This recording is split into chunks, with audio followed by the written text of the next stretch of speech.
welcome to my book talk today. So the first thing I want to talk to you about is this novel, Station 11 by Emily St. John. So Station 11 is a thought-provoking work of science fiction.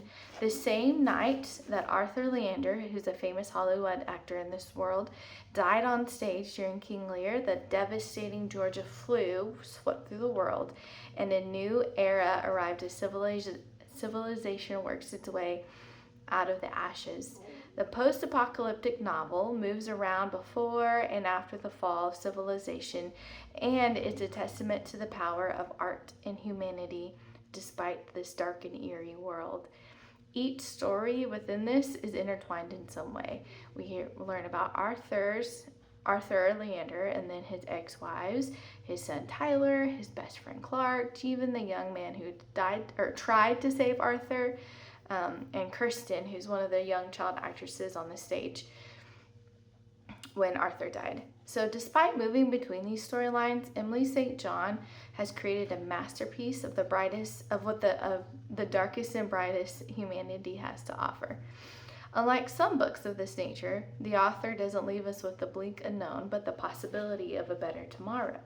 Post-COVID, this novel does have quite an eerie quality to it, as the pandemic that sweeps this world is far more aggressive than what we experienced, but it was still in some ways, way too familiar to what the pandemic we experienced in 2020. Regardless, this is a great book for those who enjoy dystopian or post-apocalyptic works, but want something without the teenage angst of Divergent or the cliche of bloodthirsty zombies, though there's nothing wrong with zombies. If you enjoy this type of fiction and you want to try its nonfiction counterparts, 5 Days at Memorial: Life and Death in a Storm-Ravaged Hospital is a good one to try. So I have the printout of the book cover, as well as it's been made into a TV show with Apple TV. So for this, in this novel, investigative journalist Sherry Fink brings the reader through the horrific 5 days at Memorial Medical Center in New Orleans after Hurricane Katrina struck. In addition to uncovering the mysterious events that transpired during this time, Fink exposes how ill-prepared Americans are when faced with large-scale disasters.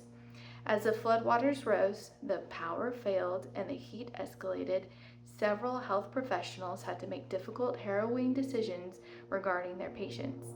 Outside, chaos erupted while some of those stranded took to looting and other crimes in the city with a stretched, thin, barely there police force. To add to the confusion, martial law was erroneously declared.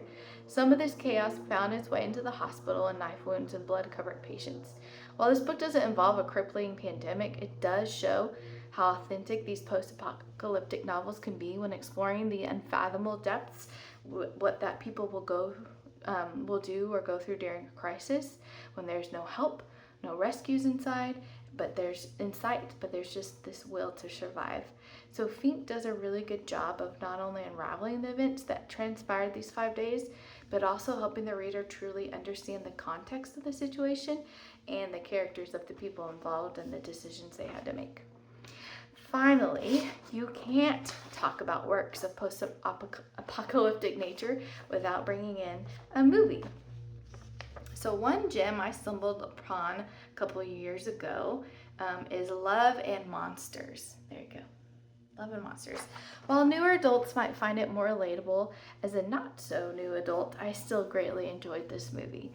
It is relatable in that the main character, Joel, whom you might recognize as Thomas from the Maze Runner movie series, though it's quite a different character in this one, finds himself alone in a world controlled by giant creatures. While the giant creatures aren't relatable, the sense of belonging Joe aches for is. So then, against all logic, Joel sets out to find his high school girlfriend Amy, whom he hasn't seen in 7 years. He isn't your typical tough guy protagonist in this, but eventually he does find his inner strength as he braves the dangerous monsters, uncertain love, because he's not sure if she even still likes him, and treacherous betrayal. Just as with the other works, this movie explores the different ways humanity responds to disaster and societal collapse. It shows that despite the horrors, there's still hope and people worth fighting for. This movie perfectly balances moments of intensity, hilarity, fear, and courage.